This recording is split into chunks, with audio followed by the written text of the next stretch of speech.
Behind me is the engine house at Harper's Ferry, um, West Virginia now. It was Virginia in 1859 when John Brown, an abolitionist, freedom fighter, terrorist, depending on your point of view, um, came down with about 20 uh, co-conspirators, you might say, to Harper's Ferry, where was located a U.S. Army arsenal and armory, where there was a lot of weapons.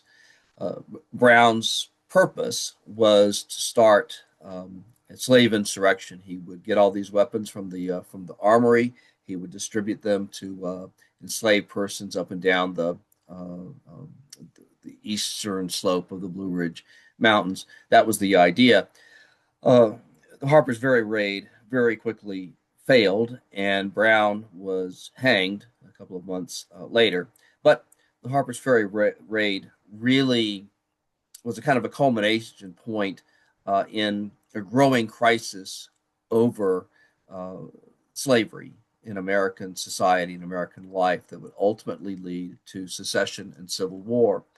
Here are the terms for this week's lecture presentation. You'll find them on a PDF. Now, the crisis of the 1850s, I have Senator Stephen Douglas here first, who's a Democrat from Illinois. If you look at the map, you will see all the way to the west, California. Now, the Mexican War ended in 1848. Um, and then in 1849, gold was discovered in California, and the population there increased so rapidly that by 1850 it was really time for California to become a state, and parenthetically did become a state without ever going through the intermediate stage of being a territory. Now, I have down here the Compromise of 1850 or the Armistice of 1850, and I have Senator Stephen Douglas sort of foregrounded there. Um, what happened was that the impending statehood of California was going to throw out of whack the balance um, of of slave states and free states, and this precipitated a crisis that needed to be resolved. It was resolved through this Compromise of 1850, and the Compromise of 1850 had, hang on, there we go. All right, the Compromise of 1850 had five different elements to it. The first was that California would be admitted as a free state. And then Texas boundaries, their final boundaries were finalized. Some of Texas territory was sort of taken away and given to areas that would ultimately become Colorado. The creation of Utah and New Mexico territories were created. These were in lands that were acquired from Mexico along with California as a result of the Mexican-American War. They were created without reference to slavery. And then the slave trade was abolished in the District of Columbia, but not slavery itself. The idea of abolishing the slave trade in the District of Columbia was because all these foreign embassies, were in Washington and actively see human beings bought and sold in the nation's capital was a real embarrassment. So people had been pushing for the elimination of the slave trade in the District of Columbia. The Compromise of 1850 abolished it. And then you finally get the passage of the Fugitive Slave Act of 1850. And I want to cover that one separately. But before I do that, I want to underscore this is not a true compromise. Um, it proved impossible to get enough congressmen and senators to agree to the entire bill, what's called an omnibus bill. And so Stephen Douglas, up and coming politician from Illinois, really you call the little giant. He was a short guy, but he had a outsized political personality. He found enough congressmen, enough representatives and senators to vote in favor of each element separately. And so what you've got is more like an armistice of 1850, something that delayed um, a resumption of this sort of, really, really serious to the breaking point crisis over slavery by, as it turned out, about 10 years. Now, the Fugitive Slave Act of 1850, take a look at this. When you hear people say that the Civil War was about states' rights and not about slavery. There's several things that are wrong with this, um, and the, and two are this: all states believed in states' rights. There was no state that believed in a strong central government. That's number one. And then number three, um, down the line is when you look at the secession ordinances by the southern states that seceded from the Union to form a confederacy, they explicitly say that they are seceding out of a concern for slavery. They say it outright. But in the middle, you have this Fugitive Slave Act of 1850.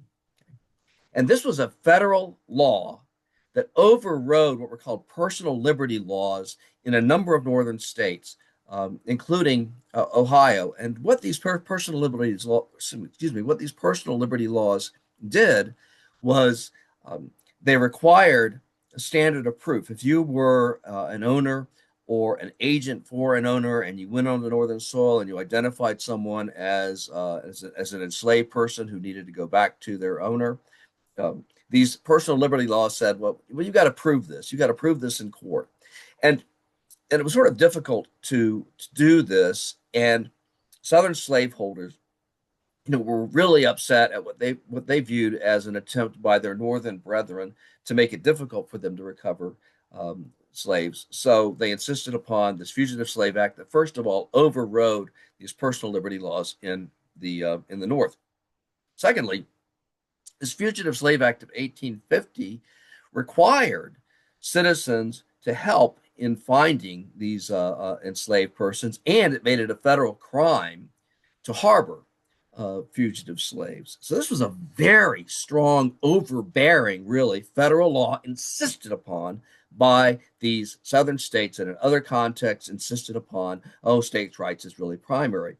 Uh, this what we're looking at on the left is a broadside poster that went up in Boston in 1852, and basically warning people that there were watchmen and police officers and so on that were trying to enforce the Fugitive Slave Act. And then on the right you have Anthony Burns. He was an enslaved person, and he got into the North, and then he was captured off the streets of Boston, and it was a very famous and very upsetting episode in which he was forcibly taken back into slavery. We have Harriet Beecher Stowe, the author of Uncle Tom's Cabin, which was a novel that was kind of a direct attack upon the Fugitive Slave Act of 1850. And this was a tremendous best-selling novel, or the best-selling novel of the 19th century, possibly of all time. Harriet Beecher Stowe was an abolitionist, and the way that she framed Uncle Tom's Cabin, her novel, was not in terms of slavery is awful. Let me tell you how awful it is.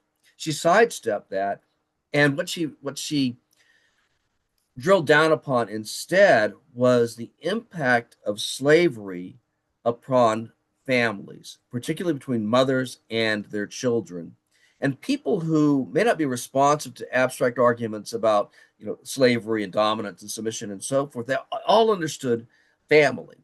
And so this novel did a lot to generate a sense among Northerners that slavery was bad. They weren't necessarily, it wasn't necessarily, they didn't necessarily accept the argument that African Americans should be the equal of whites, but they became persuaded that slavery was a bad thing and needed to be removed from American life.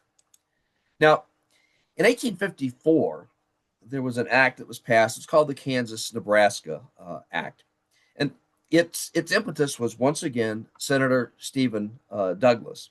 What Douglas wanted to do was to construct a transcontinental railroad that would have its eastern terminus in Chicago, Illinois, where, by the way, he happened to own a lot of property that was ripe for development, and Transcontinental Railroad with its terminus in Chicago would have helped with that. And then this Transcontinental Railroad is, of course, to go across from Illinois to California, presumably to San Francisco. Now, in order to get started on this railroad, there the the people who were going to construct the railroad companies, needed to be sure that they owned the land over which their railroad was going to pass. And that meant organizing Kansas and Nebraska. Nebraska doesn't matter that much. Kansas is key. Organizing these areas from the Louisiana Purchase, organizing them so that you would have um, administrative centers where title deeds and so forth could be formally filed and ownership of land firmly established. This was an important prerequisite for for the construction of a railroad. Utah Territory, New Mexico Territory, they were already organized, so that wasn't a problem. But you had to get the rest of the Louisiana Purchase organized, and then that leads to the formation of Kansas Territory, Nebraska Territory. Now, Douglas knew that there was going to be a lot of heartburn among Southern slaveholders about the creation of a territory north of the Missouri Compromise line, because, of course, that would inevitably lead to the creation of another free state. So, to get around that, he said, well, you know something? There's an idea that we've already been talking about in connection with Utah Territory, New Mexico Territory, which has sort of been discussing yet. The idea of popular sovereignty. Why not let the settlers who settle in a federal territory determine for themselves whether there's going to be slavery in that territory, an eventual state, or whether there's not going to be slavery in that territory and eventual state? Leave it up to the settlers themselves, which is one of those democratic things that sounds like a good idea in practice. Turned out not so much. In order to get the Kansas-Nebraska Act through, though, Congress had to repeal and did repeal the Missouri Compromise line, which many Northerners had assumed was going to be in effect for all time. And when they were looking toward the idea of settling in the West, now they discovered that instead of being assured that they would not have to compete against slave labor, they now discovered that they just very well might. And this led to a lot of distress. First of all, it led almost immediately to violence between pro-slavery and anti-slavery forces in Kansas, which you get the emergence of what's called Bleeding Kansas. Starts in 1854, really kicks in by 1856, and then goes all the way up to the beginning of the Civil War. We think about 75 people were killed in the course of Bleeding Kansas from violence, a lot of property destroyed, as you see here. And the violence spilled over into the chambers of the U.S. Senate. So here you have Senator Charles Sumner of Massachusetts. He was an out-and-out abolitionist, and he was caned by a Southern representative, a guy named Preston Brooks, after Sumner gave a speech, a strong anti-slavery speech that insulted South Carolina Senator Andrew Butler, who was an uncle of Brooks. And so Brooks took it out on Sumner personally. Sumner had to go off to Europe for some time to heal from the neurological damage that this attack imposed. And so you have this attack upon a sitting U.S. senator in the Senate chamber itself. Just a remarkable and disturbing development. Well, even before this happened, Northerners outraged by the Kansas-Nebraska Act formed what were called anti-Nebraska parties, but these quickly coalesced into the Republican Party. And the Republican Party was formed primarily to oppose the extension of slavery into federal territories. That was their key reason for being. The Republican Party developed other ideas about approaches to infrastructure and public education and so on. But the really crucial thing was its opposition to the extension of slavery in the territories. Now, at about the same time, you get something that we've looked at previously, the rise of the American Party, also called the Know Nothings, whose principal reason for being was nativism, opposition to immigration. And had it not been for the salience of the slave controversy in the 1850s, if the big issue had been immigration only, this American Party might have become um, the new major party in the United States. The Whig Party, we've talked about it, that arose in opposition to the Democratic Party. The Whig Party just simply could not stay together in the pressures having to do with slavery. It fell apart. So you have the Democratic Party, and then you have the possible rise of the American Party, and then you have the possible rise of the Republican Party. For a short period of time, um, all three parties. I don't have three arms, so I can't three hands, so I can't do that. But all three parties were vying for the presidency. This occurred in the election of 1856. But ultimately, the Republican Party emerged as the counterweight to the Democratic Party, and you get the beginnings of what's called the third party system that we're still living with today. Here is the election of 1856. You will see that the Democrat James Buchanan wins um, a majority in the electoral college as well as the popular vote. But look at the Republican Party candidate John C. Fremont. Okay. This is a Republican Party that's been around for only 2 years, and yet this Republican candidate comes in a close second in the popular vote and does respectably in the electoral college with 114 electoral college votes. And then the American Party, the Know Nothings, they run a former president of the United States after President Zachary Taylor died, had been a vice president, now elevated to the presidency, Millard Fillmore. They run him as their presidential candidate. He does okay, but it's clear that the Republican Party is the wave of the future in terms of uh, um, the next major force in the American two party system. Now, in 1857, there is a Supreme Court decision handed down that is considered to be the worst decision in the history of the Supreme Court. The person who wrote the decision is Chief Justice Roger Taney. You see him on the right. On the left, you see Dred Scott, and Dred Scott had been born a slave. He became the slave of an army officer who took him first into a free state, Illinois, and then into a free territory, Minnesota territory, and then returned him to Missouri, Dred Scott to Missouri. Now, what Scott argued was that he'd become a free man by dint of living in free territory, the free state of Illinois, the free territory of Minnesota. And this decision made its way all the way up to the Supreme Court, and Taney handed down the decision in the case. And what he said was basically, hey, look, Dred Scott is not a citizen of the United States and therefore does not have standing to sue in federal court.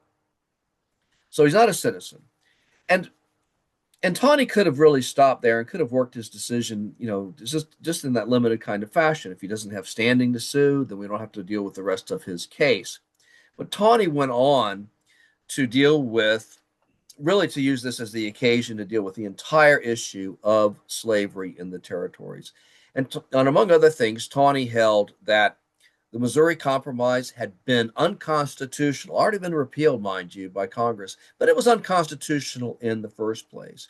And he came very close to saying that, that slavery really was legal in all states.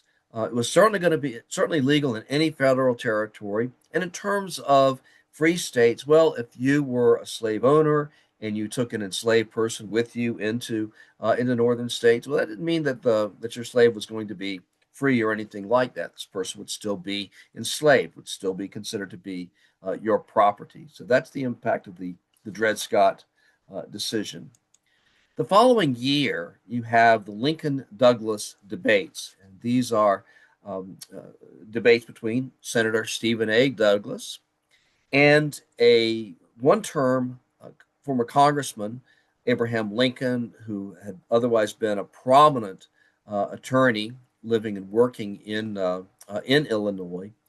And Lincoln, who had been a Whig, had since become a member of the Republican Party. He was the Republican nominee for the U.S. Senate in Illinois in the election of 1858. Now, back in those days, um, state legislatures selected the states to U.S. senators. It took a constitutional amendment early in the 20th century to allow for the direct election of U.S. senators by the people, which we have today. And so when Douglas and Lincoln debated, as they did in a series of debates all up and down the state of Illinois, what they were really doing was to try to influence the public to vote for Republican state legislators or Democratic state legislators who would in turn make a decision about who was going to go to the U.S. Senate. These Lincoln-Douglas debates, didn't result in Lincoln's election as a U.S. senator, but he spoke so eloquently and did so well that it put him on the national landscape, and so did a and his idea, and this was a Republican Party idea, but Lincoln expressed it very eloquently, that there was a coordinated effort underway to make the entire United States a slave-holding republic.